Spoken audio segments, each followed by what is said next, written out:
The topic is Black Methodists for Church Renewal, and we have to talk about this activity within the United Methodist Church. Reverend KEdmondson, as well as Minister Hughes from Gordon Memorial United Methodist Church. And of course, Minister Hughes, I think we promised during the second commercial break that we'd give you an opportunity to talk about some of the worship experiences within the church during this annual renewal activity. We are bringing together voices across the conference, and we'll be sharing in the worship celebration on the evening that Bishop King will be delivering the message. In addition, we're working with an intergenerational group of persons who will be sharing in dance across across the conference. And we're hoping that this will be an opportunity actually for us to springboard into an ongoing ministry, both with the voices as well as with the dancers, to continue to enrich the worship experience that we have, especially related to BMCR events in the annual conference. It allows us to reemphasize many of I think some of the core values of the organization of the caucus, and that is the mentoring, the cross-generational links between persons from children to our seniors, and that remains a key part of how we function as a community. Growing up, we were a community of people in our own neighborhoods, but especially in our churches. That family collegial fellowship time together allowed us to be able to learn more about our heritage, what our responsibilities are to perpetuate the leadership and the foundation laid by those who went before us. And I think Black Methodist for Church Renewal gives us an opportunity to do that. The training focuses on communications needs of our churches, the leadership development needs, spiritual formation, and helps us be able to provide educational resources, worship resources, and experiences that say to our young people, we are unique, we are valued for that uniqueness, we have a variety of gifts, and this particular type setting gives us an opportunity not only to demonstrate the value of our unique gifts, but to bring persons together who have different worship experiences. And so I'm excited about the opportunity to serve in this capacity.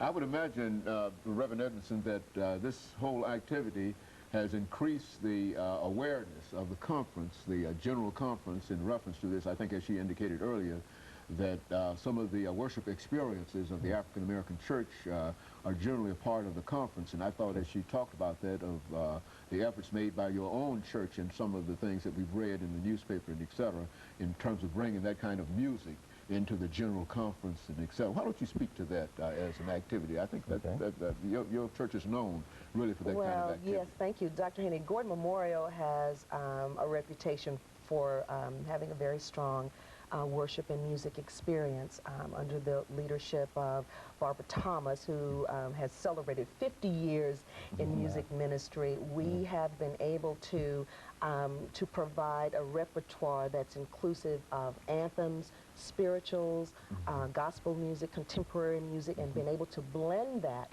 so that not only are our young people singing gospel music, but our children are even singing classical pieces like Ave Maria, etc. And because of that experience, we've been able to share it with the greater church. I'm pleased that several years ago, our chancel choir sang at the opening of Africa University.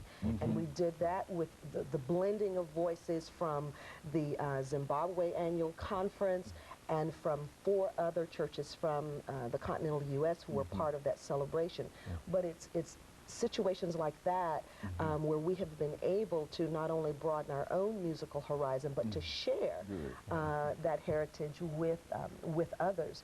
We've been very active in the Tennessee annual conference and in other jurisdictional settings where we've been able to demonstrate culturally who we are as a people, but also demonstrate the variety, and that's been a blessing of gifts. You know, we've got about 5 minutes, Reverend Edmondson, and this, I think, will give you an opportunity, you and Minister Hughes, an opportunity to talk about what you might consider some of the issues that will probably be on the agenda of this organization and things connected with that agenda. We've got about 5 minutes, and of course, let's... Oh, well, let me say this. You did share the fact that BMCR is the caucus of the Tennessee Conference, and that means that we really have no power of our own, but we are affiliated with the Ethnic Local Church Concerns Committee and Religion and Race Committee, and these two committees basically are our voice to the conference to help the issues that we see that are either racial or any other kind of injustice going on in the church. They help us to address that to the conference. And so it's because of the working together of these entities that we're able to bring about the kind of equality that we now see. We have 43 pastors, African American. We have 8 Asian and Hispanic ministries going on right now. And these different groups come together, and we see ourselves being listened to because of the work of BMCR, because BMCR is advocating for each one of these groups. We find ourselves being able to address through resolutions to the conference or through other kinds of legislation the needs that need to be made so that we can rise up in the church. We now have general secretaries, we have bishops, all because of the advocacy of this group and the other two groups working together. So Dr. Haney, we just thank you for the time being here and sharing this information, because many of our United Methodists do not know that behind the work of justice and equality, BMCR is hard at work. We're not a segregated group. We invite to be members of the BMCR persons of any ethnic group, so that we might carry out the work of Jesus Christ on earth. But, and of course, it serves a very, very important point as a caucus among all of these groups, bringing all of this information together. And I think you mentioned earlier that let me see if we can get this in reference to the central jurisdiction. The central jurisdiction generally served that purpose. Would you say that the caucus is now serving when it was segregated units?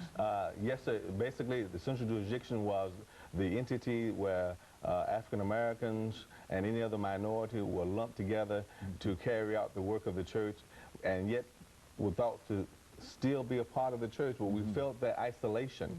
And so with the dissolving of the central jurisdiction and the merging of the Evangelical United Brethren with the Methodist Church, we came into truly being united.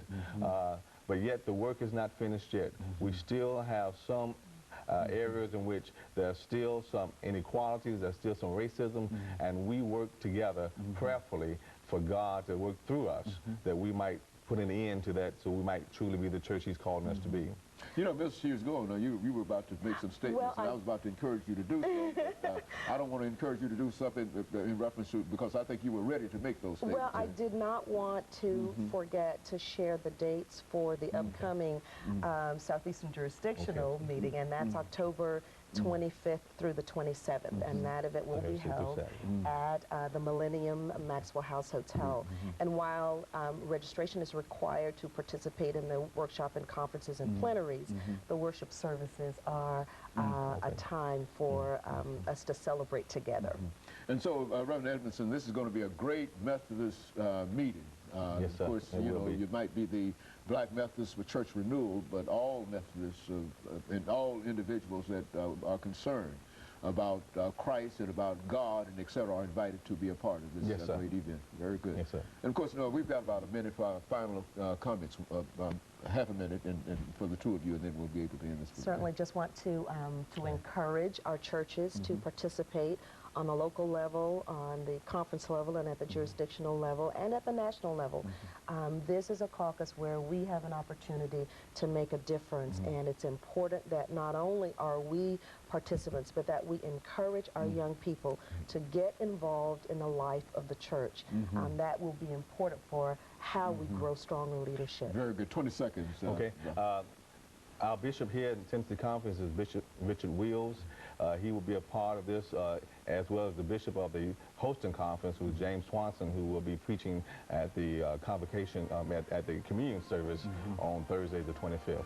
Very good. And of course, let me thank the two of you for bringing that excellent information about the organization, and encourage all those that might be familiar with what we're talking about here to get out and take a part of that. And let me encourage our audience to tune in again next week for another informative edition of Comments. Thank you, and good morning.